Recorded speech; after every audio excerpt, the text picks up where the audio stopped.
আমি পানিগোবেরার হুজুর হাফেজ সাহেব কেবলা মরহুমের কাছে বায়াত, প্রথমত মিজলা হুজুর পীর কেবলার কাছে বায়াত, পরে তাঁর নির্দেশে পানিগোবেরা হাফেজ সাহেব হুজুর কেবলার কাছে বায়াত, তৃতীয়ত তার নির্দেশে জানাব আলাজ মৌলভী আমির আলী সাহেব হুজুরের কাছে বায়াত, এরপর ফুরফুরা শরীফের কাইয়ুমুজ্জামান বড় হুজুর পীর কেবলা রহমতুল্লাহ আলাইহের মিজলা সাহেবজাদা পীর আবু ইব্রাহিম সিদ্দিকী রহিমাহুল্লাহ হুজুরের কাছে বায়াত এবং এজাজাত প্রাপ্ত। আল্লাহর শুকরিয়া আদায় করে বলছি, নূতন একটি এজাজাত প্রাপ্ত হয়েছি, তবে সেটির কোনো আত্মপ্রকাশ আমি করাইনি। তবে আমার যিনি শায়েখ সুদূর আসাম থেকে তিনি এসেছেন এবং তিনিও আজকের আপনাদের সম্মুখে আসবেন। রমজানের ক্ষুধার কষ্ট, পানির কষ্ট, সার্বিক পরিষেবার কষ্ট সব কিছুই মাথায় নিয়ে আমরা পয়লা, দোসরা, তেসরা ফাল্গুন জামিয়ার ইসালা সওয়াবকে বহাল রাখছি। আপনারা খুশি? সবাই খুশি? সবাই বলুন আল্লাহুম্মা আমিন। আর একটু জোরে বলুন আল্লাহুম্মা আমিন। তবে এ ব্যাপারে সবথেকে বেশি উদ্যোগী এবং সাহসী প্রস্তাব এনেছে আমার এই গ্যারেজ বলি আর মেহমানদারির দায়িত্বশীল কর্মী বিলেদান্নকুড়িয়া গোপমহলের যুব সম্প্রদায়। তাদেরই জোরালো দাবি, যত কষ্টই হোক জামিয়ার ইসালে সওয়াব আমার আব্বার উপস্থিতির নির্ধারিত তারিখ, এ তারিখ পরিবর্তন হবে না। আমরা কমিটি তাদের এই উদ্যত প্রস্তাবকে মেনে নিয়ে আজকের এই নীরব মজলিসে সকলকে সাক্ষী রেখে ঘোষণা দিলাম। এরপরে আমাদের মিডিয়া সেল বা সাইবার সেলেরা যেমন প্রচার করে, আবার সময় এলে তারা তেমন প্রচার করবে। জামিয়ার ইসালে সওয়াব পয়লা, দোসরা, তেসরা ফাল্গুন বহাল রইল। এর আর দ্বিতীয় কোনো দ্বিরুক্তি আমাদের কাছে এসে আর কোনো জায়গা করতে পারবে না ইনশাল্লাহ। দ্বিতীয় নম্বর একটা কথা বলছি, আপনারা ইতিপূর্বে শুনেছেন, আজকের নতুন করে একটু স্মরণ করিয়ে দিচ্ছি। আমাকে যে যাই সম্বোধন করুন আর যে যতই উচ্চ মর্যাদা দিন, আমি কি আমার থেকে ভালো কেউ জানেন না, ঠিক না ভুল? তবু নিয়ম অনুযায়ী আমি পানিগোবেরার হুজুর হাফেজ সাহেব কেবলা মরহুমের কাছে বায়াত, প্রথমত মিজলা হুজুর পীর কেবলার কাছে বায়াত, পরে তাঁর নির্দেশে পানিগোবেরা হাফেজ সাহেব হুজুর কেবলার কাছে বায়াত, তৃতীয়ত তার নির্দেশে জানাব আলাজ মৌলভী আমির আলী সাহেব হুজুরের কাছে বায়াত, এরপর ফুরফুরা শরীফের কাইয়ুমুজ্জামান বড় হুজুর পীর কেবলা রহমতুল্লাহ আলাইহের মিজলা সাহেবজাদা পীর আবু ইব্রাহিম সিদ্দিকী রহিমাহুল্লাহ হুজুরের কাছে বায়াত এবং এজাজাত প্রাপ্ত। আল্লাহর শুকরিয়া আদায় করে বলছি, নূতন একটি এজাজাত প্রাপ্ত হয়েছি, তবে সেটির কোনো আত্মপ্রকাশ আমি করাইনি। তবে আমার যিনি শায়েখ সুদূর আসাম থেকে তিনি এসেছেন এবং তিনিও আজকের আপনাদের সম্মুখে আসবেন।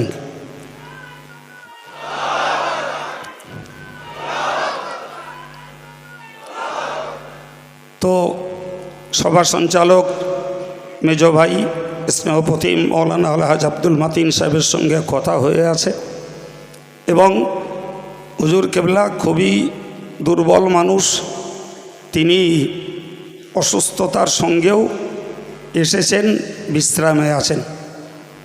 তাকে আমরা অত্যন্ত গাইডের ভিতর দিয়ে আনব, গাইডের ভিতর দিয়ে নিয়ে যাব। তার কিছুক্ষণের কথা আমাদেরকে শুনতে হবে। রাজি আছেন? তবে তিনি উঠবেন। আমাদের জিকিরের মজলিস সমাপ্ত হওয়ার পর আমাদের প্রধান সাহেব কথা বলবেন, নামাজ হবে, মাতিন সাহেব কালেকশন করবেন, তারপর তিনি উঠবেন। শিডিউলটা বোঝাতে পারলাম? হয়তো বড় জোর বাঁচতে পারে 10:30, 11টা। ধৈর্য থাকবে আপনাদের, ধৈর্য থাকবে, ধৈর্য রাখুন। এইটুকু শুধু বুঝুন, আপনারা ইতিপূর্বে আসামের কোনো পীরের কথা শুনেছেন? জি, তবে আমি কখনো তেনার কাছে বায়াত হইনি, আমাকে কেউ জিজ্ঞাসাও করিনি, আমি কোনোদিন উত্তর দেওয়ারও প্রয়োজন মনে করিনি। তবে আমাদের দেশের অনেক মানুষেরা তার কাছে বায়াত হয়েছিলেন। উনি আমাকে অত্যন্ত ভক্তি করতেন, জামিয়াতে আসতেন, মুরিদদের সবক আদি দিতেন। যাই হোক, আল্লাহ পাক তাকে তুলে নিয়েছেন। আল্লাহ তার জান্নাতের মাকামে আলা নসিব করেন, বলুন আমিন। তবে আজকের যাকে আমি শায়েখ বলে আপনাদের কাছে প্রসাদ দিলাম, তেনার কাছে আমি হকিকতে বায়াত এবং বায়াত হয়ে কি পেয়েছি তার কাছ থেকেই আপনারা শুনতে পাবেন। এর বেশি আমার পক্ষে বলাটা বেয়াদবি বলে মনে করি। তো আজকের আমি আমার আলোচনার পটভূমিকা ছাড়াই ছোট্ট একটুখানি কথা বলছি, যে কথাটি অনেক পুরাতন কথা, তবে কালের চক্করে আমরা ভুলে গেছি, কালের চক্করে আমরা হারিয়ে ফেলেছি। কাজী সানাউল্লাহ পানিপথী রহমতুল্লাহ আলাইহি তিনি তার ইরশাদুত তালিবুন কিতাবে লিখেছেন, ইরশাদুত তালিবিন কিতাবে লিখেছেন যে কোনো মানুষের পক্ষে বাতিনি কামালিয়াত হাসিলের জন্য মুর্শিদের কাছে বায়াত হওয়া ওয়াজিব, কোনো পীরের সান্নিধ্য অর্জন করা ওয়াজিব। হযরত পীর কারামত আলী জৌনপুরী রহমতুল্লাহ আলাইহি তিনি তার জাখিরায়ে কারামতে উল্লেখ করেছেন যে একজন মুহাক্কিক আলেমের এবং একজন আধ্যাত্মিক জগতের গুরু বাতিনি কামালিয়াত অর্জন করেছেন এমন শায়েখের কাছে বায়াত হওয়া কার্যত ফরজ। কথা শুনতে পাচ্ছেন? হযরত সৈয়দ আহমদ মুজাদ্দিদ আল-ফিসানি রহমতুল্লাহ আলাইহি তিনি তার ইন্তেবাহ ফি সালাসিল আউলিয়া ইল্লাহ কিতাবে উল্লেখ করেছেন, মাল্লা শাইখ লাহু ফাশাইখুহু শাইতান, যার কোনো শায়েখ নেই, আধ্যাত্মিক গুরু নেই, যিনি আধ্যাত্মিক সাধনা করতে কোনো আধ্যাত্মিক জগতের মানুষের শিষ্যত্ব বরণ করে তার সাধনা করেননি, এর শায়েখ হলো শয়তান। কথাটি হযরত মুজাদ্দিদ আল-ফিসানি রহমতুল্লাহ আলাইহি তার আল ইন্তিবাহ ফি সালাসিল আউলিয়া ইল্লাহ কিতাবে লিখেছেন এবং তিনি সেখানে কথাটির উদ্ধৃতি দিয়েছেন রিসালায়ে মাক্কিয়া নামক আরেকটি কিতাব থেকে, এবং তিনি তার মক্তুবাতের ভিতরে উল্লেখ করেছেন আশ-শাইখু ফি কওমিহি কান নবী ফি উম্মতিহি, একজন সম্প্রদায়ের তরিকতের শায়েখ, একজন সম্প্রদায়ের তরিকতের গুরু, তার পর্যায়টা এমন যেমন উম্মতের মাঝে নবী। কথাটি কোনো ফুরপুরা পিসাব কেবলা হুজুরের নয়, বসিরহাট হুজুরের নয়, হযরত মুজাদ্দিদ আল-ফিসানি হুজুর রহমতুল্লাহ আলাইহি তিনি তার মক্তুবাতের ভিতরে উল্লেখ করেছেন। হযরত বসিরহাটের আল্লামা বড় মৌলানা সাহেব হুজুর এই কথাগুলিকে তিনি তার কেতাবে উদ্ধৃতি দিয়ে উল্লেখ করেছেন। বলুন সুবহানাল্লাহ। আমি এই জন্যই বললাম কথাগুলো পুরাতন, কালের গতিতে আমাদের কাছে হারিয়ে গেছে বলে শুনলে নতুন মনে হবে। আচ্ছা, বসিরহাট হুজুর যখন ওই কথাগুলো লিখেছেন, কথাগুলো পুরাতন না নতুন বাবা? জোরে বলেন, সবাই মিলে বলেন। জি, কথাগুলো পুরাতন। আমি এতদিন হয়তো ওই কথা আপনাদের কাছে সুস্পষ্ট করে বলিনি। আজকের এই জমাট পরিবেশে কথাগুলো বললাম। কেন হুজুরের কেতাবের কথার উদ্ধৃতি দিলাম আল্লাহ চাহে তো পরে জানা যাবে। সম্মানিত ভাইরা আমার, কোরআন শরীফে আল্লাহ বলেছেন, ইয়া আইয়ুহাল্লাযীনা আমানুত্তাকুল্লাহ, হে ঈমানদারেরা, আবতাগু ইলাইহিল ওয়াসিলা, তোমরা আল্লাহর কাছে পৌঁছানোর জন্য মাধ্যম অবলম্বন করো। আবার বলছি, তোমরা আল্লাহর সান্নিধ্য লাভ করার জন্য মাধ্যম অবলম্বন করো। এই তাফসীরে রুহুল বায়ানে এই আয়াতের ব্যাখ্যা করতে যেয়ে বলা আছে, আল্লাহর কাছে পৌঁছানোর মাধ্যম একদিকে যেমন মুহাক্কিক আলেম, আর একদিকে তেমন তরিকতের শায়েখ পীর ও মুর্শিদ। বলুন সুবহানাল্লাহ। ভাইরা আমার, হযরত শাহ আব্দুল আজিজ মুহাদ্দিস দেহলভী রহমাতুল্লাহ আলাইহি তার তাফসীরে আজিজিয়াতে লিখেছেন যে উম্মতের জন্য 6 দল লোকের পায়রবি করা ওয়াজিব। তার মধ্যে এক দল হলো তরিকতের পীরগণ। এদের পায়রবি করা, এদের অনুসরণ করা, এদের নির্দেশ মতো নিজেদের আমলের জীবনটাকে সাজানো গোছানো, পূর্ণতার চেষ্টা করা প্রত্যেকটা মানুষের জন্য একান্তভাবে আবশ্যক।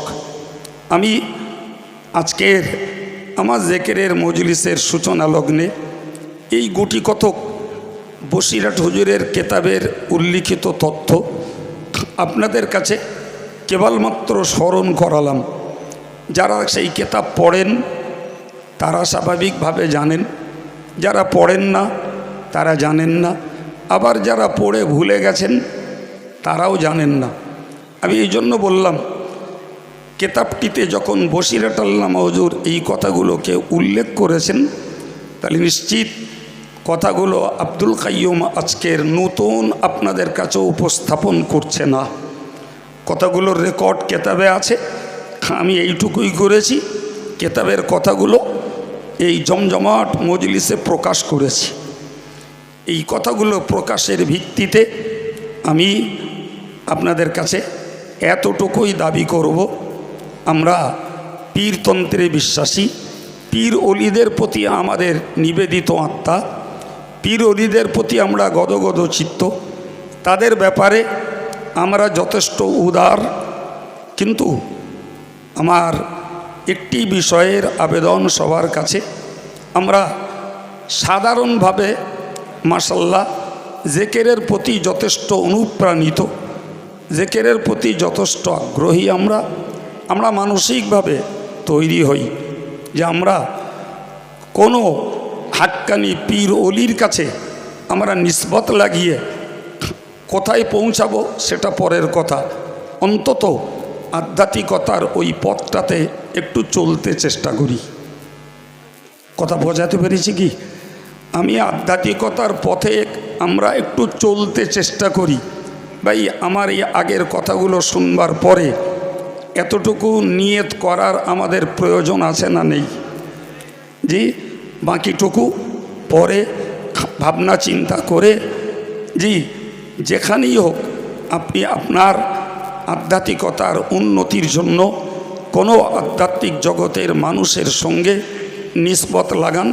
আল্লাহ চাহে তো আমাদের আমলি জিন্দেগি আরও তারাক্কি পাবে, উন্নত হবে ইনশাল্লাহ।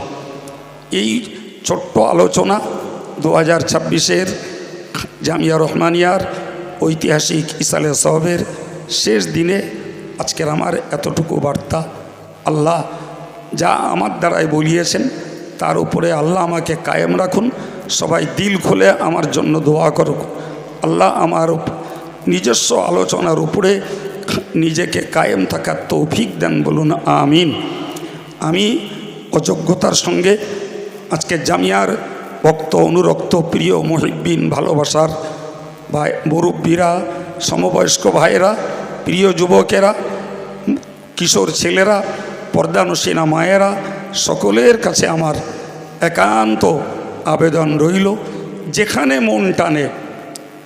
মন টানে আমাদের জীবনের আমলের পূর্ণতা উন্নতির স্বার্থে আমরা আধ্যাত্মিকতার অনুশীলনী করতে একটু পীর অলি বুজুর্গানে দ্বীনদের সঙ্গে একটু নিসবাত লাগানোর চেষ্টা করি, বলুন ইনশাল্লাহ।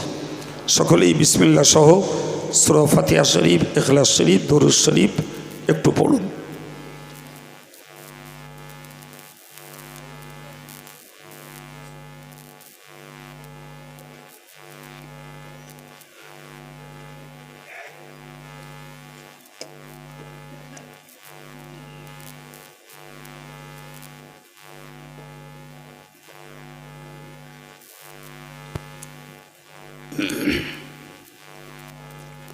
استغفر